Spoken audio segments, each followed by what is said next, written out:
নমস্কার। স্ত্রীর পত্রের প্রথম পর্বকে আশাতীত ভালোবাসা দেবার জন্য আপনাদের সকলকে অনেক অনেক ধন্যবাদ। আজকে শুনবেন এর দ্বিতীয় এবং অন্তিম পর্ব। গতবারের মতো এবারেও আপনাদের কাছে অনুরোধ, আপনাদের মূল্যবান মতামত নিচের কমেন্ট বক্সে লিখে জানানোর জন্য। শুরু হচ্ছে স্ত্রীর পত্রের শেষ পর্ব। অবশেষে বিন্দুকে নিজের শক্তিতে বিদায় করতে না পেরে তোমরা প্রজাপতি দেবতার শরণাপন্ন হলে। বিন্দুর বর ঠিক হলো। বড়জা বললেন, বাঁচলুম, মা কালী আমাদের বংশের মুখ রক্ষা করলেন। বর কেমন তা জানি নে, তোমাদের কাছে শুনলুম সকল বিষয়ই ভালো। বিন্দু আমার পা জড়িয়ে ধরে কাঁদতে লাগলো, বললে, দিদি, আমার আবার বিয়ে করা কেন? আমি তাকে অনেক বুঝিয়ে বললুম, বিন্দু, তুই ভয় করিস নে, শুনেছি তোর বর ভালো। বিন্দু বললে, বর যদি ভালোও হয়, আমার কি আছে যে আমাকে তার পছন্দ হবে? বর পক্ষেরা তো বিন্দুকে দেখতে আসবার নামও করলে না। বরদিদি তাতে বড় নিশ্চিন্ত হলেন। কিন্তু দিনে রাত্রে বিন্দুর কান্না আর থামতে চায় না। সে তার কি কষ্ট সে আমি জানি। বিন্দুর জন্যে আমি সংসারে অনেক লড়াই করেছি, কিন্তু ওর বিবাহ বন্ধ হোক এই কথা বলবার সাহস আমার হলো না। কিসের জোরেই বা বলবো? আমি যদি মারা যাই তোর কি দশা হবে? একই তো মেয়ে, তাতে কালো মেয়ে, কার ঘরে চললো ওর কি দশা হবে সে কথা না ভাবাই ভালো। ভাবতে গেলে প্রাণ কেঁপে ওঠে। বিন্দু বললে, দিদি, বিয়ের আর 5 দিন আছে, এর মধ্যে আমার মরণ হবে নাকি? আমি তাকে খুব ধমকে দিলুম, কিন্তু অন্তর্যামী জানেন, যদি কোনো সহজভাবে বিন্দুর মৃত্যু হতে পারত তাহলে আমি আরাম বোধ করতুম। বিবাহের আগের দিন বিন্দু তার দিদিকে গিয়ে বললে, দিদি, আমি তোমাদের গোয়াল ঘরে পড়ে থাকবো, আমাকে যা বলবে তাই করব, তোমার পায়ে পড়ি, আমাকে এমন করে ফেলে দিও না। কিছুকাল থেকে লুকিয়ে লুকিয়ে দিদির চোখ দিয়ে জল পড়ছিল। সেদিনও পড়ল, কিন্তু শুধু হৃদয় তো নয়, শাস্ত্রও আছে। তিনি বললেন, জানিস তো বিন্দি, পতি হচ্ছে স্ত্রীলোকের গতি মুক্তি সব। কপালে যদি দুঃখ থাকে তো কেউ খণ্ডাতে পারবে না। আসল কথা হচ্ছে, কোনো দিকে কোনো রাস্তাই নেই, বিন্দুকে বিবাহ করতেই হবে, তারপরে যা হয় তা হোক।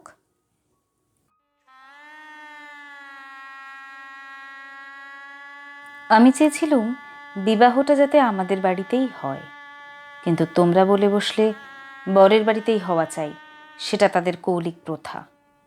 আমি বুঝলুম, বিন্দুর বিবাহের জন্য যদি তোমাদের খরচ করতে হয় তবে সেটা তোমাদের গৃহদেবতার কিছুতেই সইবে না। কাজেই চুপ করে যেতে হলো। কিন্তু একটা কথা তোমরা কেউ জানো না, দিদিকে জানাবার ইচ্ছা ছিল কিন্তু জানাইনি, কেননা তাহলে তিনি ভয়েই মরে যেতেন। আমার কিছু কিছু গয়না দিয়ে আমি লুকিয়ে বিন্দুকে সাজিয়ে দিয়েছিলুম। বোধ করি দিদির চোখে সেটা পড়ে থাকবে, কিন্তু সেটা তিনি দেখেও দেখেননি। দোহাই ধর্মের, সেজন্য তোমরা তাকে ক্ষমা করো। যাবার আগে বিন্দু আমাকে জড়িয়ে ধরে বললে, দিদি, আমাকে তোমরা তাহলে নিতান্তই ত্যাগ করলে? আমি বললুম, না বিন্দি, তোর যেমন দশাই হোক না কেন, আমি তোকে শেষ পর্যন্ত ত্যাগ করব না।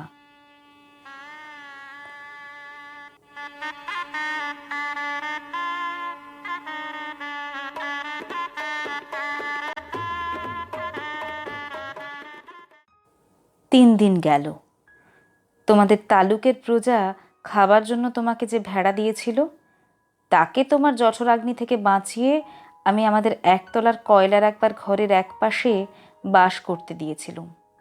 সকালে উঠেই আমি নিজে তাকে দানা খাইয়ে আসতুম।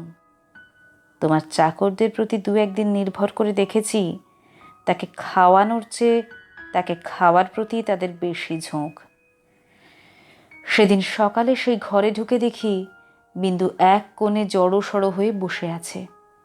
আমাকে দেখেই আমার পা জড়িয়ে ধরে লুটিয়ে পড়ে নিঃশব্দে কাঁদতে লাগলো। বিন্দুর স্বামী পাগল। সত্যি বলছিস বিন্দি? এত বড় মিথ্যে কথা আমি তোমার কাছে বলতে পারি দিদি? তিনি পাগল। শ্বশুরের এই বিবাহে মত ছিল না, কিন্তু তিনি আমার শাশুড়িকে যমের মতো ভয় করেন। তিনি বিবাহের পূর্বেই কাশী চলে গিয়েছেন। শাশুড়ি জেদ করে তার ছেলের বিয়ে দিয়েছেন। আমি সেই রাশ করা কয়লার ওপর বসে পড়লুম। মেয়ে মানুষকে মেয়ে মানুষ দয়া করে না? বলে ও তো মেয়ে মানুষ বই তো নয়, ছেলে হোক না পাগল, সে তো পুরুষ বটে। বিন্দুর স্বামীকে হঠাৎ পাগল বলে বোঝা যায় না, কিন্তু এক একদিন সে এমন উন্মাদ হয়ে ওঠে যে তাকে ঘরে তালাবন্ধ করে রাখতে হয়। বিবাহের রাত্রে সে ভালো ছিল, কিন্তু রাত জাগা প্রভৃতি উৎপাতে দ্বিতীয় দিন থেকে তার মাথা একেবারে খারাপ হয়ে উঠল। বিন্দু দুপুরবেলায় পিতলের থালায় ভাত খেতে বসেছিল। হঠাৎ তার স্বামী থালা শুদ্ধ ভাত টেনে উঠোনে ফেলে দিল। হঠাৎ কেন তার মনে হয়েছে বিন্দু স্বয়ং রানী রাসমণি, বেয়ারাটা নিশ্চয়ই সোনার থালা চুরি করে রানীকে তার নিজের থালায় ভাত খেতে দিয়েছে, এই তার রাগ। বিন্দু তো ভয়ই মরে গেল। তৃতীয় রাত্রে শাশুড়ি যখন তাকে স্বামীর ঘরে শুতে বললে, বিন্দুর প্রাণ শুকিয়ে গেল। শাশুড়ি তার প্রচণ্ড, রাগলে জ্ঞান থাকে না। সেও পাগল, কিন্তু পুরো নয় বলেই আরো ভয়ানক। বিন্দুকে ঘরে ঢুকতে হলো। স্বামী সে রাত্রে ঠান্ডা ছিল, কিন্তু ভয়ে বিন্দুর শরীর যেন শুকিয়ে কাঠ হয়ে গেল। স্বামী যখন ঘুমিয়েছে, অনেক রাত্রে সে অনেক কৌশলে পালিয়ে চলে এসেছে। তার বিস্তারিত বিবরণ লেখবার দরকার নেই। ঘৃণায় রাগে আমার সকল শরীর জ্বলতে লাগলো। আমি বললুম, এমন ফাঁকির বিয়ে বিয়েই নয়। বিন্দু, তুই যেমন ছিলি তেমনি আমার কাছে থাক, দেখি তোকে কে নিয়ে যেতে পারে। তোমরা বললে বিন্দু মিথ্যে কথা বলছে। আমি বললুম, ও কখনো মিথ্যে বলেনি। তোমরা বললে, কেমন করে জানলে? আমি বললুম, আমি নিশ্চয়ই জানি। তোমরা ভয় দেখালে। বিন্দুর শ্বশুরবাড়ির লোকে পুলিশ কেস করলে মুশকিলে পড়তে হবে। আমি বললুম, ফাঁকি দিয়ে পাগল বরের সঙ্গে ওর বিয়ে দিয়েছে, এ কথা কি আদালত শুনবে না? তোমরা বললে, তবে কি এই নিয়ে আদালত করতে হবে নাকি? কেন, আমাদের কিসের দায়? আমি বললুম, আমি নিজের গয়না বেচে যা করতে পারি করব। তোমরা বললে, উকিল বাড়ি ছুটবে নাকি? এ কথার জবাব নেই। কপালে করাঘাত করতে পারি, তার বেশি আর কি করব। ওদিকে বিন্দুর শ্বশুর বাড়ি থেকে তার ভাসুর এসে বাইরে বিষম গোল বাঁধিয়েছে। সে বলছে সে থানায় খবর দেবে। আমার যে কি জোর আছে জানি নে, কিন্তু কসাইয়ের হাত থেকে যে গুরু প্রাণ ভয়ে পালিয়ে এসে আমার আশ্রয় নিয়েছে, তাকে পুলিশের তাড়ায় আবার সেই কসাইয়ের হাতে ফিরিয়ে দিতেই হবে, এই কথা কোনো মতেই আমার মন মানতে পারল না। আমি স্পর্ধা করে বললুম, তার দিক থানায় খবর। এই বলে মনে করলুম বিন্দুকে এই বেলা আমার শোবার ঘরে এনে তাকে নিয়ে ঘরে তালাবন্ধ করে বসে থাকি। খোঁজ করে দেখি বিন্দু নেই। তোমাদের সঙ্গে আমার যখন বাদ প্রতিবাদ চলছিল, তখন বিন্দু আপনি বাইরে গিয়ে তার ভাসুরের কাছে ধরা দিয়েছে। বুঝেছে এ বাড়িতে যদি সে থাকে তবে আমাকে সে বিষম বিপদে ফেলবে। মাঝখানে পালিয়ে এসে বিন্দু আপন দুঃখ আরও বাড়ালে। আর শাশুড়ির তর্ক এই যে তার ছেলে তো ওকে খেয়ে ফেলছিল না। মন্দ স্বামীর দৃষ্টান্ত সংসারে দুর্লভ নয়, তাদের সঙ্গে তুলনা করলে তার ছেলে যে সোনার চাঁদ। আমার বড়জা বললেন, ওর পোড়া কপাল, তা নিয়ে দুঃখ করে কি করব? তা পাগল হোক ছাগল হোক, স্বামী তো বটে। কুষ্ঠ রোগীকে কোলে করে তার স্ত্রী বেশ্যার বাড়িতে নিজে পৌঁছে দিয়েছে। সতীসাধ্যের সেই দৃষ্টান্ত তোমাদের মনে জাগছিল। জগতের মধ্যে অধমতম কাপুরুষতার এই গল্পটা প্রচার করে আসতে তোমাদের পুরুষের মনে আজ পর্যন্ত একটুও সংকোচ বোধ হয়নি। সেই জন্যেই মানব জন্ম নিয়েও বিন্দুর ব্যবহারে তোমরা রাগ করতে পেরেছ, তোমাদের মাথা হেঁট হয়নি। বিন্দুর জন্য আমার বুক ফেটে গেল, কিন্তু তোমাদের জন্য আমার লজ্জার সীমা ছিল না। আমি তো পাড়া গেয়ে মেয়ে, তার উপরে তোমাদের ঘরে পড়েছি। ভগবান কোন ফাঁক দিয়ে আমার মধ্যে এমন বুদ্ধি দিলেন? তোমাদের এই সব ধর্মের কথা আমি যে কিছুতেই সইতে পারলুম না। আমি নিশ্চয় জানতুম মরে গেলেও বিন্দু আমাদের ঘরে আর আসবে না, কিন্তু আমি যে তাকে বিয়ের আগের দিন আশা দিয়েছিলুম যে তাকে শেষ পর্যন্ত ত্যাগ করব না। আমার ছোট ভাই শরৎ কলকাতায় কলেজে পড়ছিল। তোমরা জানোই তো, যত রকমের ভলান্টারি করা, প্লেগের পাড়ার ইঁদুর মারা, দামোদরের বন্যায় ছোটা, এতেই তার এত উৎসাহ যে উপরি উপরি দুবার সে এফএ পরীক্ষায় ফেল করেও কিছু মাত্র দমে যায়নি। তাকে আমি ডেকে বললুম, বিন্দুর খবর যাতে আমি পাই তোকে সেই বন্দোবস্ত করে দিতে হবে শরৎ। বিন্দু আমাকে চিঠি লিখতে সাহস করবে না, লিখলেও আমি পাবো না। এরকম কাজের চেয়ে যদি তাকে বলতুম বিন্দুকে ডাকাতি করে আনতে কিংবা তার পাগল স্বামীর মাথা ভেঙে দিতে, তাহলে সে বেশি খুশি হতো। শরতের সঙ্গে আলোচনা করছি, এমন সময় তুমি ঘরে এসে বললে, আবার কি হাঙ্গামা বাঁধিয়েছ?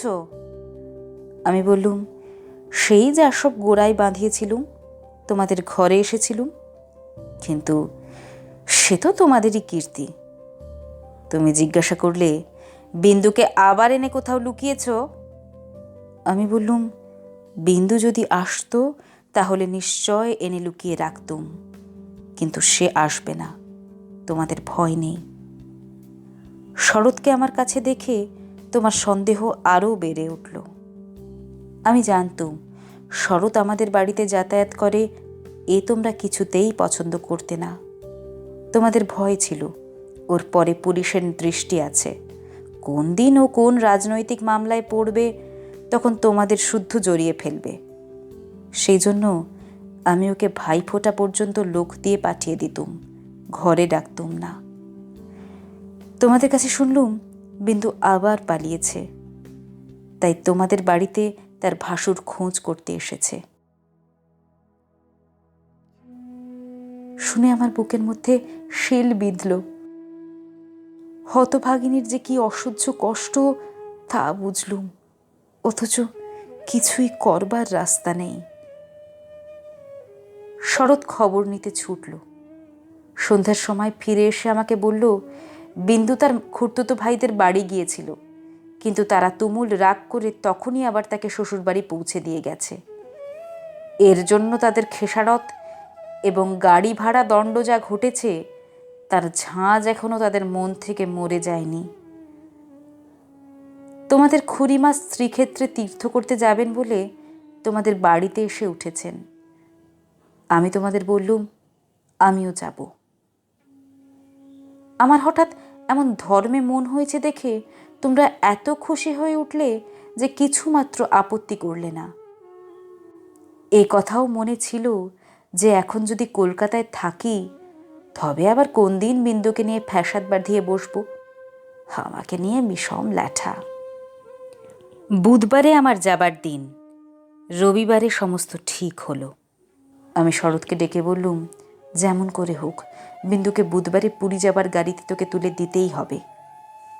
শরতের মুখ প্রফুল্ল হয়ে উঠল।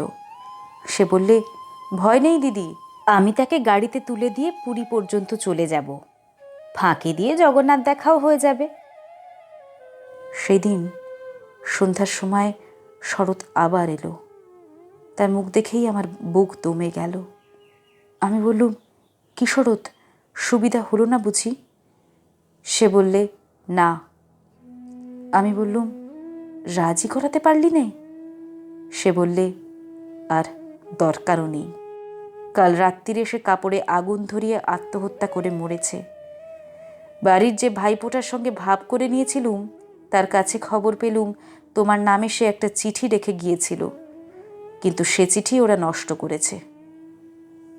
যাক, শান্তি হলো। দেশশুদ্ধ লোক চটে গেল। বলতে লাগলো, মেয়েদের কাপড়ে আগুন লাগিয়ে মরা একটা ফ্যাশন হয়ে দাঁড়িয়েছে। তোমরা বললে এর সমস্ত নাটক করা। তা হবে, কিন্তু নাটকের তামাশাটা কেবল বাঙালি মেয়েদের শাড়ির ওপর দিয়েই কেন হয়, আর বাঙালি বীর পুরুষদের কোঁচার ওপর দিয়ে কেন হয় না, সেটাও তো ভেবে দেখা উচিত। বিন্দিটার এমনি পোড়া কপাল বটে। যতদিন বেঁচে ছিল রূপে গুণে কোনো যশই পায়নি। মরবার বেলাও যে একটু ভেবে চিনতে এমন নতুন ধরনের মরবে যাতে দেশের পুরুষরা খুশি হয়ে হাততালি দেবে, তাও তার ঘটে এলো না। মরেও লোকেদের চটিয়ে দিলে। দিদি ঘরের মধ্যে লুকিয়ে কাঁদলেন, কিন্তু সে কান্নার মধ্যে একটা সান্ত্বনা ছিল। যাই হোক না কেন, তবু রক্ষা হয়েছে। মরেছে বই তো না, বেঁচে থাকলে কি না হতে পারত। আমি তীর্থে এসেছি, বিন্দুর আর আসবার দরকার হলো না, কিন্তু আমার দরকার ছিল। দুঃখ বলতে লোকে যা বোঝে তোমাদের সংসারে তা আমার ছিল না। তোমাদের ঘরে খাওয়া পড়া অসচ্ছল নয়। তোমার দাদার চরিত্র যেমনই হোক, তোমার চরিত্রে এমন কোনো দোষ নেই যাতে বিধাতাকে মন্দ বলতে পারি। যদি বা তোমার স্বভাব তোমার দাদার মতোই হতো, তাহলেও হয়তো মোটের ওপর আমার এমনিভাবেই চলে যেত, এবং আমার সতীসাধ্যী বড় জায়ের মতো পতি দেবতাকে দোষ না দিয়ে বিশ্বদেবতাকেই আমি দোষ দেবার চেষ্টা করতুম। অতএব তোমাদের নামে আমি কোনো নালিশ উত্থাপন করতে চাইনি। আমার এ চিঠি সেজন্য নয়। কিন্তু আমি আর তোমাদের সেই 27 নম্বর মাখন বড়ালের গলিতে ফিরব না। আমি বিন্দুকে দেখেছি। সংসারের মাঝখানে মেয়ে মানুষের পরিচয়টা যে কি, তা আমি পেয়েছি। আর আমার দরকার নেই।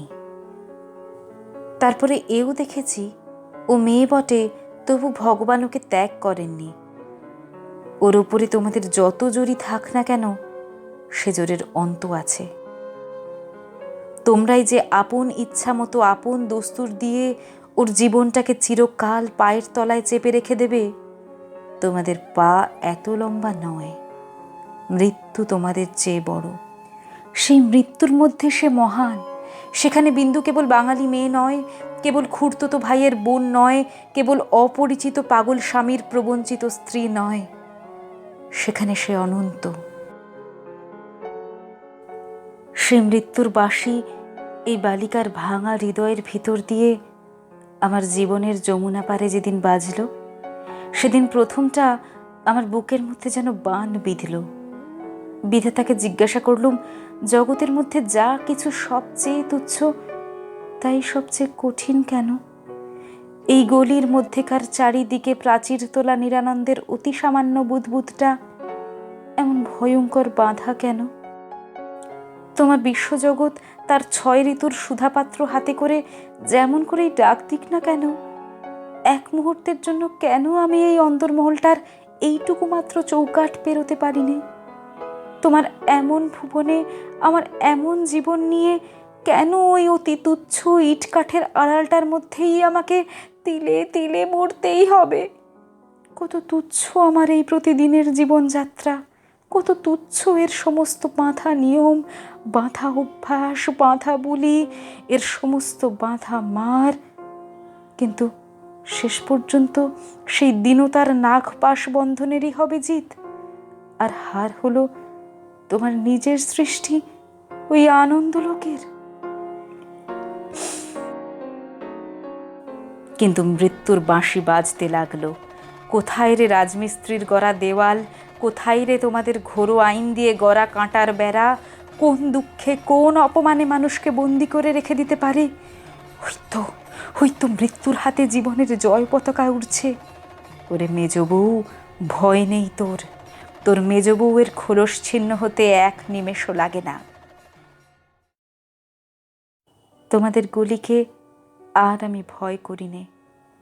আমার সম্মুখে আজ নীল সমুদ্র, আমার মাথার উপরে আষাঢ়ের মেঘপুঞ্জ। তোমাদের অভ্যাসের অন্ধকারে আমাকে ঢেকে রেখে দিয়েছিলে। ক্ষণকালের জন্য বিন্দু এসে সেই আবরণের ছিদ্র দিয়ে আমাকে দেখে নিয়েছিল। সেই মেয়েটাই তার আপনার মৃত্যু দিয়ে আমার আবরণখানা আগাগোড়া ছিন্ন করে দিয়ে গেল। আজ বাইরে এসে দেখি আমার গৌরব রাখবার আর জায়গা নেই। আমার এই অনাদৃত রূপ যার চোখে ভালো লেগেছে, সেই সুন্দর সমস্ত আকাশ দিয়ে আমাকে চেয়ে দেখেছেন। এইবার মরেছে মেজ বউ। তুমি ভাবছো আমি মরতে যাচ্ছি? ভয় নেই, অমন পুরনো ঠাট্টা আমি তোমাদের সঙ্গে করব না। মীরাবাইও তো আমার মতোই মেয়ে মানুষ ছিল, তার শিকলও তো কম ভারী ছিল না, তাকে তো বাঁচবার জন্য মরতে হয়নি। মীরাবাই তার গানে বলেছিল, ছাড়ুক বাপ, ছাড়ুক মা, ছাড়ুক যে যেখানে আছে, মীরা কিন্তু লেগেই রইল প্রভু, তাতে তার যা হবার তা হোক। এই লেগে থাকাই তো বেঁচে থাকা। আমিও বাঁচব, আমি বাঁচলুম। তোমাদের চরণ তলাশ্রয়ে ছিন্ন মৃণাল।